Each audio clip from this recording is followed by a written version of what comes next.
Hello everyone. ಮಕ್ಕಳಿಗೆ ಈ ಥರ ಒಂದು ಆರೋಗ್ಯಕರವಾದ ಪಲಾವ್ ಮಾಡಿಕೊಟ್ರೆ ಮಗಳು ಖಂಡಿತ ಇಷ್ಟಪಟ್ಟು ತಿಂತಾರೆ ಅಂತ ಹೇಳ್ಬೋದು. ಹಾಗೆ ಮಕ್ಕಳಿಗೆ ವೆಜಿಟೇಬಲ್ ಕೊಡೋದ್ರಿಂದ ಒಂದೊಂದು ವೆಜಿಟೇಬಲಲ್ಲಿ ಒಂದೊಂದು ಬೆನಿಫಿಟ್ ಸಹ ಸಿಗ್ತಾ ಇದೆ. ಹಾಗೆ ಮಕ್ಕಳಿಗೆ ಇದನ್ನು ಯಾವ ಥರ ಕೊಡೋದು, ಹೇಗೆ ಕೊಡೋದು, ಎಷ್ಟು ತಿಂಗಳಿಂದ ಕೊಡೋದು ಅನ್ನೋದ್ರ ಬಗ್ಗೆ ನೋಡೋಣ. ಅದಕ್ಕೂ ಮುಂಚೆ ನನ್ನ ಚಾನಲ್ಗೆ ಯಾರೆಲ್ಲ ಸಬ್ಸ್ಕ್ರೈಬ್ ಮಾಡಿಲ್ಲ ಹೋಗಿ ಬೇಗ ಬೇಗ ಸಬ್ಸ್ಕ್ರೈಬ್ ಮಾಡಿ. ಹಾಗೆ ಮಕ್ಕಳಿಗೆ ಬೇಕಾಗಿರೋಂಥ ರೆಸಿಪೀಸ್, ಹೋಮ್ ರೆಮಿಡೀಸ್ ನನ್ನ ಚಾನಲ್ ಇದೆ, ಹೋಗಿ ಒಂದ್ಸರಿ ಚೆಕ್ ಮಾಡಿ ಅಂತ ಹೇಳ್ತಾ, ಹಾಗೆ ಸ್ಟವ್ ಆನ್ ಮಾಡಿ ಒಂದು ಕುಕ್ಕರ್ನ ಇಟ್ಕೊಂಡು 1 ಸ್ಪೂನಷ್ಟು ಎಣ್ಣೆ ಹಾಕ್ಕೊಂಡು 2 ಬೆಳ್ಳುಳ್ಳಿನ ಹಾಕ್ಕೊಂಡು ಹಾಗೆ ಚಿಕ್ಕದಾಗಿ ಕಟ್ ಮಾಡ್ಕೊಂಡಂಥ ಈರುಳ್ಳಿನ ಹಾಕ್ಕೊಂಡು ಒಂದು ಸ್ವಲ್ಪ ಕಲರ್ ಫ್ರೈ ಆಗೋವರೆಗೂ ಫ್ರೈ ಮಾಡಿ, ಹಾಗೆ ನಾವು ಮನೆಯಲ್ಲೇ ರೆಡಿ ಮಾಡ್ಕೊಂಡಂಥ ಶುಂಠಿ ಬೆಳ್ಳುಳ್ಳಿ ಪೇಸ್ಟ್ನ ಸಹ ಸೇರಿಸ್ಕೊಳ್ಳೋಣ. ಹಾಗೆ ಅದರ ಹಸಿ ವಾಸನೆ ಹೋಗೋವರೆಗೂ ಫ್ರೈ ಮಾಡಿಕೊಂಡು ಹಾಗೆ 1-2 ಎಲೆ ಪುದೀನ ಸಹ ಸೇರಿಸ್ಕೊಳ್ಳೋಣ.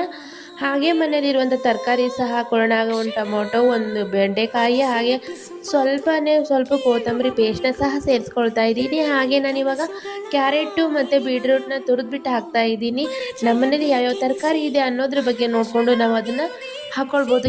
ಯಾವುದೇ ತರಕಾರಿ ಇರಲಿ ಅದನ್ನು ನಾವು ಆ್ಯಡ್ ಮಾಡಿ ಪಲಾವ್ ಮಾಡಿ ಮಕ್ಕಳಿಗೆ ಕೊಡೋದ್ರಿಂದ ಭಾಳನೇ ಹೆಲ್ತಿಯಾಗಿ ಆ್ಯಂಡ್ ಟೇಸ್ಟಿಯಾಗಿ ಸಹ ಇರುತ್ತೆ ಅಂತ ಹೇಳ್ಬೋದು. ಹಾಗೆ ನಾನು ಚಿಟಿಕೆ ಅಷ್ಟೇ ಅರಿಶಿನ, ಚಿಟಿಕೆ ಅಷ್ಟೇ ಖಾರನ ಹಾಕ್ಕೊಳ್ತಾ ಇದ್ದೀನಿ. ಇದನ್ನು ನಾವು 8 ತಿಂಗಳು ಮಗುವಿಂದ ಕೊಡ್ತಾ ಬರಬೇಕು. ಹಾಗೆ 8 ತಿಂಗಳು ಮಗುವಿಗೆ ಕೊಡ್ತೀನಿ ಅನ್ನೋದಾದರೆ ಅರಿಶಿನ ಮತ್ತು ಖಾರನ ಸ್ಕಿಪ್ ಮಾಡ್ಬೋದು. ಹಾಗೆ ನಾನಿವಾಗ ಒಂದು 5 ನಿಮಿಷವರೆಗೂ ನೆನೆಸಿಟ್ಕೊಂಡಿರುವಂಥ ಅಕ್ಕಿನ ಸಹ ಸೇರಿಸ್ಕೊಂಡು ಒಂದು 2 ನಿಮಿಷ ಫ್ರೈ ಮಾಡಿ ಇದಕ್ಕೆ ಬೇಕಾಗುವಷ್ಟು ನೀರನ್ನು ಸೇರಿಸ್ಕೊಳ್ತಾ ಇದ್ದೀನಿ.